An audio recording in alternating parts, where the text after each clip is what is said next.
জনতা সবার আগে বাংলাদেশ, সবার আগে বাংলাদেশ। কোন লেভেলে চলেছিল নির্বাচনী খেলা, কেউ বুঝেছে কেউ বুঝে নাই, কেউ করেছে হেলা। আর নির্বাচনী মাঠে থাকা নয়তো এত সোজা, স্লোগান দিয়েই যায় না ছোঁয়া বিজয়ের দরজা। কোন লেভেলে চলেছিল নির্বাচনী খেলা, কেউ বুঝেছে কেউ বুঝে নাই, কেউ করেছে হেলা।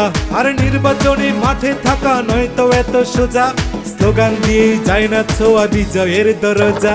যাই না শুনা পাঙ্গানিস, জিতা গেছে ধানের শীষ, সবার কাছে কয়াদিস, জিতা গেছে ধানের শীষ। আমাদের সাথে এলাকাবাসী মিলে ভোট দিছে কিসে, ধানের শীষে। ধানের শীষের ভোটার গণ বিজয়ী সালাম লন, প্রিয় প্রার্থীর গলাতে বিজয়ের মালাতে কি সুন্দর